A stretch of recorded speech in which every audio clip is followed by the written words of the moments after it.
we must reform our behavior. Khalid needs to reform his behavior. And you won't do it overnight.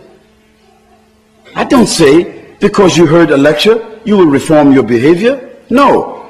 Reforming the behavior means reshaping your attitude, taking stock of yourself,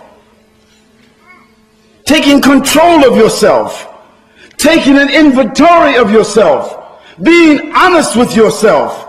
Sit back one day and look at yourself. Ask yourself, where do I earn my money from? Where do I spend my time?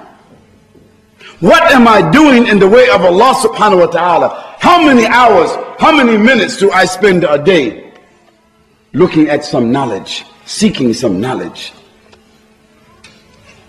How much of my salary do I give in the way of Allah subhanahu wa ta'ala, whether I entrust it to the imam, or I entrust it to the president of the society, or I entrust it to someone else who I think is doing some amal which is good for Islam? How much of what I earn that Allah has given to me have I given over to this? Have I fed a poor person? Have I addressed sisters who's in the community who themselves are widows?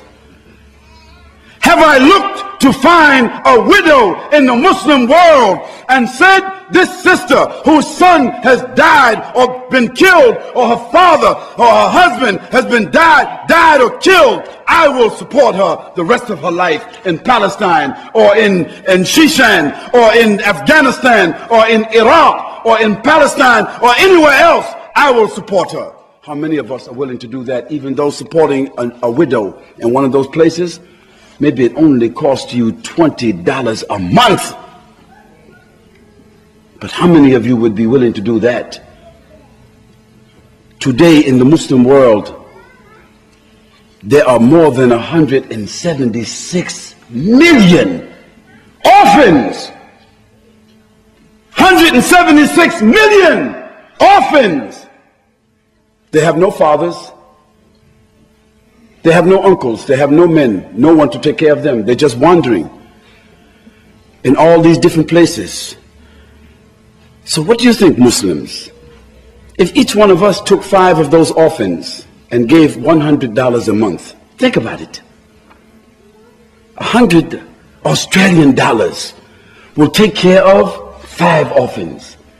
So the 22 million Muslims who are living fat, healthy, wealthy, secure, 2 houses, eating 5 meals a day, drinking fizzy drinks, wearing 2 coats, having 10 pairs of shoes, the sisters having 20 dresses, 20 pairs of shoes, 4 televisions in your house. You can afford to feed an orphan. You can afford to take care of a widow. The 22 million Muslims who's living in these countries, they themselves are responsible for those people who is poor, the masakin and the fuqara, Muslimin. You are responsible for them. So I ask you, do you go to bed at night and think about them? Oh Muslims, you and I need to reform ourselves. And if you think you don't need to reform yourselves because you think you have enough knowledge, you think you are muttaqi, you think you are pious, you think your affairs with Allah subhanahu wa ta'ala is okay, you fast enough, you pray enough, you read enough Quran, alhamdulillah, you think your worship is good, you believe that you're spending in the way, or you pay your zakah, mashallah, alhamdulillah. Okay, if you think you still don't need room to reform yourselves, then brother, maybe you are related to malaika. But no one here is related to malaika, because the Prophet sallallahu alaihi wasallam, he used to recite every day astaghfirullah mi'at marra. Every day the Prophet sallallahu alaihi wasallam is reciting astaghfirullah mi'at marra, 100 times. So one of his companions, I believe it's Aisha radiallahu anha, she asked him, Ya Rasulullah sallallahu alaihi wasallam, why are you reciting astaghfirullah mi'at marra every day, 100 times every day? You have been forgiven all of your previous, past and previous faults. Not he'd made no sins, just mistakes. If the Prophet ﷺ made a mistake or he had any kind of fault, as human beings have any kind of fault, Allah already forgive the past, future, present of him. He said, in answer to that question, he said, should I not be grateful to my Lord? Or he said to the opposite, should I be ungrateful? The answer that the Prophet ﷺ is giving is one of humility. Even though Allah subhanahu wa ta'ala said concerning him, لَقَدْ كَانَ لَكُمْ فِي رَسُولِ اللَّهِ أُسْوَةٌ حَسَنَةٌ لِمَنْ كَانَ يَرْجُو اللَّهَ وَالْيَوْمَ الْآخِرَ وَذَّكَرَ اللَّهُ كَثِيرًا. There is for you, O Muslims, in the Messenger of Allah sallallahu alaihi wasallam, the most perfect, profound, complete, comprehensive profile of human behavior for anyone who believes in Allah on the last day and remembers Allah much and often. And also the Prophet sallallahu alaihi wasallam, he was ma'soom. Ma'soom!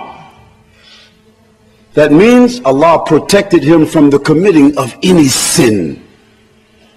It was not even a part of his prophetic nature to commit a sin. Allah subhanahu wa ta'ala made him immune to the commission of sins. And when we say to him sallallahu alayhi wa sallam, it doesn't really mean peace and blessings be upon him. It means may he be immune from the commission of any kind of sin or fault.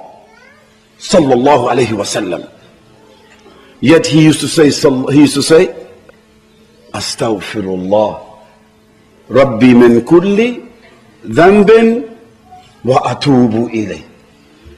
Astaghfirullah Rabbi min kulli dhanbin wa atubu ilayh. The Prophet ﷺ is saying that. So Abdullah, Ahmed, Fatima, Maryam, how many times you and I should say it? Probably at least 1,000. Because we need to reform ourselves. And brothers and sisters, I want to tell you something. You think that the way we can change this society is through, if we become rich, we can influence the rich people. This is our thinking. If you become intellectual, you can change and influence the intellectual people. If you become a good politician, you will go to the parliament and you will affect the politicians. If you become powerful, Hizb this or Hizb that, you will become powerful and maybe you can make the police don't bother us. You think as others think. You think that power, you think respect, you think that influence, you think that changing something has to do with material things. No, brothers and sisters, this is not the case. Allah subhanahu wa ta'ala yu'izzu man yasha' wa tudhillu man yasha'.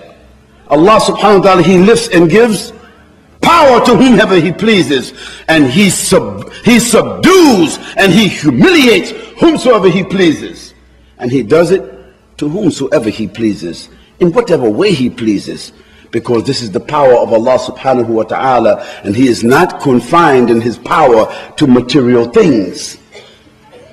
So Muslims, if we want to change this society, if we want to change the direction of this society, if we want to affect this society, we have to first reform ourselves.